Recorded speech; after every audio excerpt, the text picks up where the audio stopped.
എവർക്കും ഹൃദ്യമായ എൻ്റെ മറ്റൊരു വീഡിയോയിലേക്ക് സകർഷം സ്വാഗതം. ആദ്യമായിട്ടാണ് നിങ്ങൾ ഈ വീഡിയോ ശ്രവിക്കുക അഥവാ ദർശിക്കുക എങ്കിൽ മറക്കാതെ ഈ ചാനൽ സബ്സ്ക്രൈബ് ചെയ്യുക. അതേപോലെ തന്നെ വീഡിയോ ലൈക്ക് ചെയ്യുക. തൊട്ടടുത്തുള്ള ബെല്ലൈക്കൻ കൂടി എനബിൾ ചെയ്ത് കഴിഞ്ഞാൽ ഞാൻ ഇടുന്ന വ്യത്യസ്തങ്ങളായിട്ടുള്ള വീഡിയോകളുടെ നോട്ടിഫിക്കേഷനുകൾ നിങ്ങൾക്ക് ലഭ്യമാകുന്നതാണ്.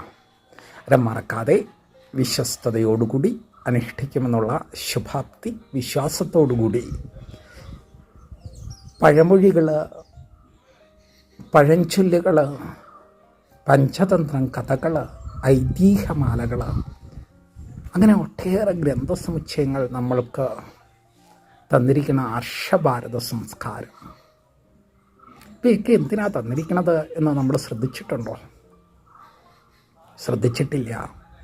യുക്തിക്കനുസൃതമായി ജീവിക്കുവാനുള്ള വിവേകത്തെ ബുദ്ധിയിലൂടെ പരിപൂർണമായി എത്തിക്കുവാനുള്ള പ്രചോദന കഥകളാണ് അവർ ആവിഷ്കരിച്ച് നമ്മൾക്ക് നൽകിയിരിക്കുന്നത്. അതിൽ ഏറ്റവും ശ്രദ്ധേയമായിട്ടുള്ള പഞ്ചതന്ത്രം കഥകളാണ്. വ്യത്യസ്തമായിട്ടുള്ള ഒരു വീഡിയോ ആയിക്കോട്ടെ എന്ന് വിചാരിച്ചു. പഞ്ചതന്ത്രം കഥകൾ നമ്മുടെ കുഞ്ഞുങ്ങളെ കേൾപ്പിക്കുക, അവരെ മനസ്സിലാക്കിപ്പിക്കുക, അതുവഴി നമ്മുടെ തലമുറ വളരെയധികം വൈവിധ്യമാർന്ന വിജ്ഞാനങ്ങളുടെ, വിദ്യകളുടെ ഒക്കെ ധന്യതയിൽ എത്തിച്ചേരുവാൻ സാധിക്കും. അങ്ങനെ വീഡിയോ പൂർണ്ണമായും സ്കിപ്പ് ചെയ്യാതെ കാണുക. അങ്ങനെ മറക്കാതെ സ്കിപ്പ് ചെയ്യാതെ കാണുവാനും ശ്രവിക്കുവാനും അതിനെ സാംശീകരിക്കുവാനും ഉള്ള ഒരു മനസ്സുണ്ടാകണമെന്ന് ആദ്യമേ അപേക്ഷയാണ്, ആജ്ഞയല്ല.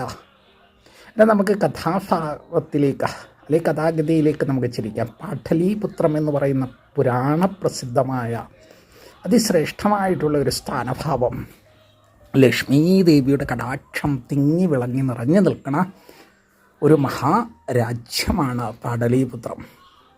കാരണം ലക്ഷ്മീദേവിയുടെ കടാക്ഷം എന്ന് പറയുമ്പോൾ ഐശ്വര്യത്തിൻ്റെയും സമൃദ്ധിയുടെയും നല്ല നല്ല വിദ്യകളുടെയും ഒക്കെ ആയിട്ടുള്ള ഒരു സ്ഥാനഭാവം.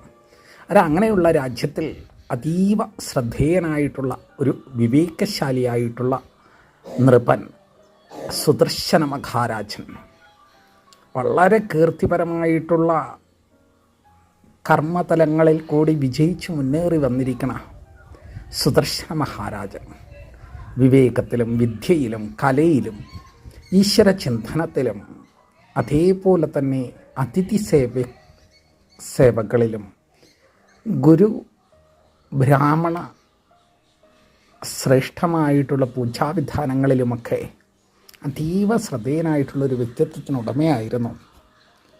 അതിനേക്കാളുപരി എന്ന് പറയുമ്പോൾ ഈശ്വരകാര്യ കർമ്മങ്ങളൊക്കെ അനുഷ്ഠിക്കുന്നതിൽ അത്ര പുണ്യമായിട്ടുള്ള ഒരു വ്യക്തിത്വത്തിനുടമയായിരുന്നു സുദർശനൻ എന്ന് പറയുന്ന നൃപൻ.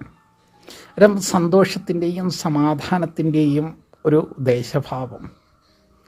ദേശാന്തരങ്ങളിൽ സുദർശനൻ എന്ന വ്യക്തിത്വത്തെക്കുറിച്ച് അറിഞ്ഞുകൊണ്ടിരിക്കുകയാണ്. അത്രയ്ക്ക് അതിസമർത്ഥനാണ് ഈ നൃപൻ എന്നുള്ളത്.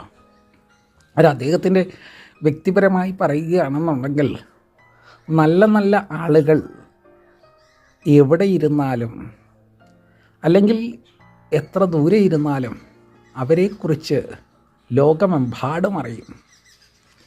അന്നേരം അതേപോലെ, പക്ഷേ അത് പെട്ടെന്നൊന്നും അറിയുകയില്ല, വളരെ പതുക്കനെ ആയിരിക്കും. അന്നേരം അങ്ങനെ അറിഞ്ഞെത്തുന്ന സൗഭാഗ്യമാണ് എന്നും സ്ഥായിയായിട്ട് നിലനിൽക്കുന്നത്. അല്ലാതെ അവഖ്യാതി മൂലവും അപവാദം മൂലവും അല്ലെങ്കിൽ അധകർമ്മങ്ങൾ അനുഷ്ഠിച്ചിട്ടുള്ള കീർത്തി മൂലവും ഉണ്ടാകുന്നതെല്ലാം പെട്ടെന്ന് നശിക്കും, അല്ലെങ്കിൽ പെട്ടെന്ന് ഇല്ലാതെയാകുന്ന. സത്യം പരം ധീമഹീന, സത്യത്തിന് മാത്രമേ വിലയുള്ളൂ. സത്യത്തിൽ അധിഷ്ഠിതമായിട്ടുള്ള ഒരു ജീവിത പരമ്പര അദ്ദേഹം അനുഷ്ഠിക്കുക വഴി നമ്മുടെ കുഞ്ഞു കുട്ടികളിലൊക്കെ ഈ കഥ വളരെയധികം പ്രയോജനം ചെയ്യുന്ന ഒന്നാണ്. സ്കിപ്പ് ചെയ്യാതെ മുഴുവൻ ശ്രദ്ധിക്കുക. ആ ഗുണങ്ങൾ, അദ്ദേഹത്തിൻ്റെ ഗുണങ്ങൾ എന്ന് പറയുമ്പോൾ അനേക ഗുണങ്ങളാണ്. നല്ല തന്നെക്കായാലും പ്രായത്തിൽ മുതിർന്ന ആളുകളുമായി സംസാരിക്കുമ്പോൾ വിവേകശുദ്ധിയോടും ബഹുമാനത്തോടും അതേപോലെ ആദരവോടും ഭാഷണം ചെയ്യുക അദ്ദേഹത്തിൻ്റെ വളരെയധികം മാന്യമായിട്ടുള്ളൊരു വൃത്തിയാണ്.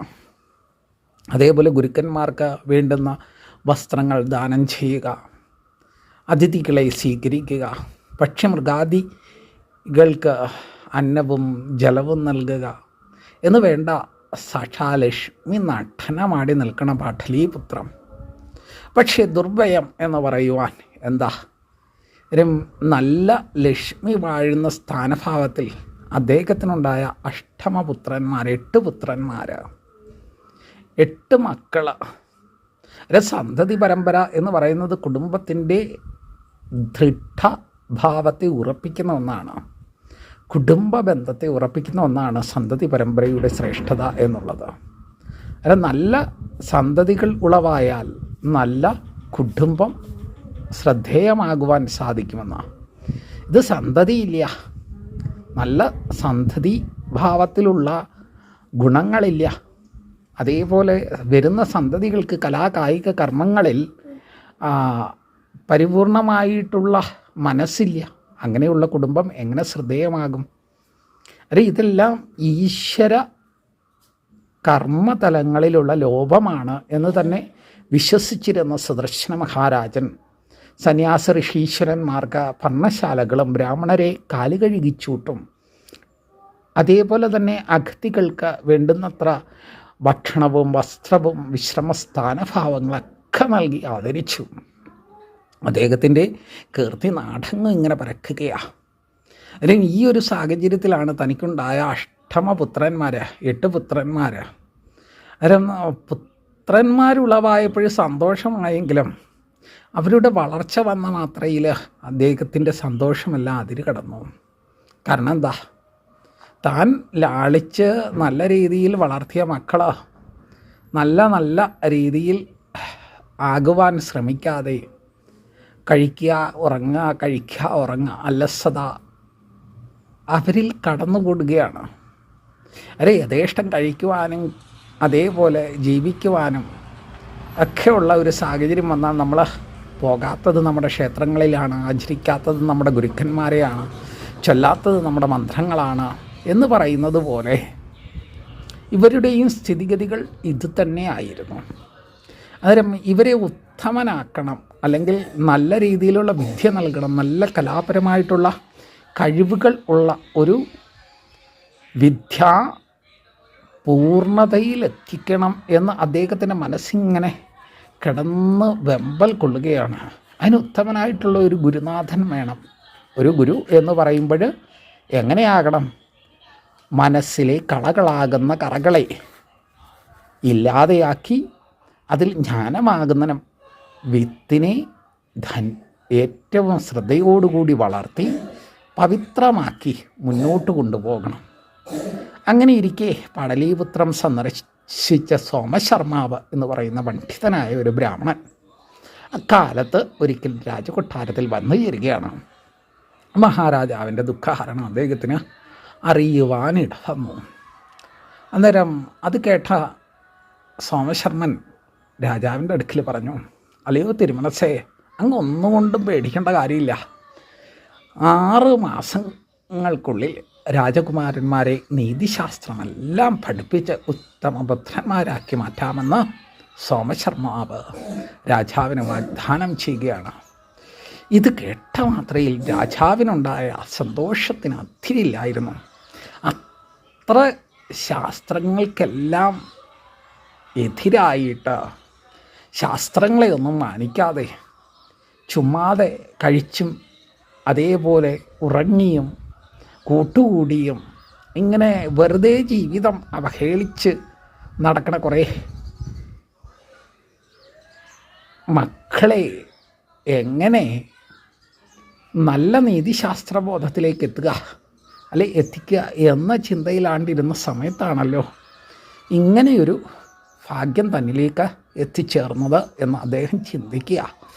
ഇവിടെ നമുക്ക് മനസ്സിലാക്കാവുന്ന ഒരു കാര്യം എന്ന് പറഞ്ഞു കഴിഞ്ഞാൽ നല്ല നല്ല കർമ്മങ്ങൾ അനുഷ്ഠിക്കുന്നവരുടെ അടുക്കൽ അവരറിയാതെ തന്നെ ഈശ്വരൻ അവർക്ക് വേണ്ടുന്ന എല്ലാവിധമായിട്ടുള്ള ഗുണങ്ങളെയും അവരുടെ അരികിലേക്ക് എത്തിക്കുവാൻ ഉള്ള ഒരു സാഹചര്യം ഉളവാക്കുമെന്നുള്ളതാണ്. അങ്ങനെ സോമശർമാവെന്ന് പറയുന്ന പണ്ഡിതനായ ബ്രാഹ്മണൻ്റെ ശിഷ്യരായി തീർന്നു 8 പുത്രന്മാർ. അവരെ നല്ലൊരു ആശ്രമമൊക്കെ അങ്ങോട്ട് പണിത് അതീവ ശ്രദ്ധേയമായിട്ട് ധ്യാനനിഷ്ഠകൾ, അതേപോലെ പ്രഭാത കർമ്മങ്ങൾ, അതുപോലെ തന്നെ ശരീരശുദ്ധികൾ തുടങ്ങി ഓരോരോ കാര്യങ്ങൾ അദ്ദേഹം പറഞ്ഞു കൊടുക്കുകയും അതിൻ്റെയൊക്കെ ശാസ്ത്രീയ വശങ്ങളെക്കുറിച്ച് മനസ്സിലാക്കി കൊടുക്കുകയും ചെയ്തു. ഓരോന്നിനും ഓരോ ശാസ്ത്രഗതിയുണ്ട്. ആ ശാസ്ത്രഗതിക്ക് അനുസൃതമായിട്ട് കുട്ടികളെ വളർത്തുമ്പോഴാണ് അവർ അതിനനുസൃതമായിട്ട് ശ്രദ്ധേയമായിട്ട് മുന്നോട്ട് നീങ്ങണത്. അന്നേരം അങ്ങനെയുള്ള രാജകുമാരന്മാരെ വളരെയധികം ശ്രദ്ധയോടുകൂടിയാണ് സോമശർമാവ് പഠിപ്പിച്ചുകൊണ്ടിരിക്കുന്നത്. മിത്രഭേദം, സുഹൃത്ലാഭം, സന്ധിവിഗ്രഹം, ലബ്ധനാശം, അസംപ്രേക്ഷ്യകാരിത്വം എന്നിങ്ങനെ 5 തന്ത്രങ്ങളിലൂടെയാണ് രാജാക്കന്മാർ പ്രാധാന്യമായിട്ടുള്ള അറിഞ്ഞിരിക്കേണ്ടുന്ന വിദ്യാപരമായ കർമ്മങ്ങൾ ഇതങ്ങട് സോമശർമാവ് കഥാരൂപത്തിൽ അങ്ങോട്ട് പറഞ്ഞു കൊടുക്കുക. അല്ലെങ്കിൽ കഥാരൂപത്തിൽ പറഞ്ഞു കൊടുക്കുമ്പോൾ ഇനി അങ്ങോട്ടുള്ള അടുത്ത ഭാഗത്തിൽ എലിയും പൂച്ചയും നായയും എന്ന് വേണ്ട ഒട്ടേറെ കഥാപാത്രങ്ങൾ, അന്നേരം അതുവഴി നമുക്ക് കിട്ടുന്ന ആ ധന്യത അല്ലെങ്കിൽ അതുവഴി നമുക്ക് കിട്ടുന്ന പൂർണ്ണത അത് പല വിദ്യകളിൽ നമുക്ക് സംശീകരിക്കുവാൻ പറ്റുന്ന നമ്മുടെ ജീവിത ഗ്രന്ഥിയായിട്ടുള്ള അറിവാണ്.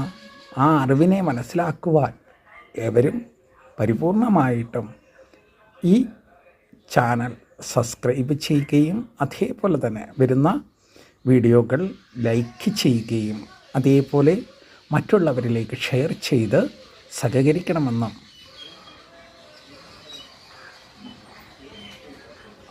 വിശ്വസ്തയോടുകൂടി അറിയിച്ചുകൊണ്ട് അടുത്ത വീഡിയോയിൽ നമുക്ക് പ്രാധാന്യമുള്ള കർമ്മതലങ്ങളിലേക്ക് എത്തിച്ചേരാം. നന്ദി, നമസ്കാരം.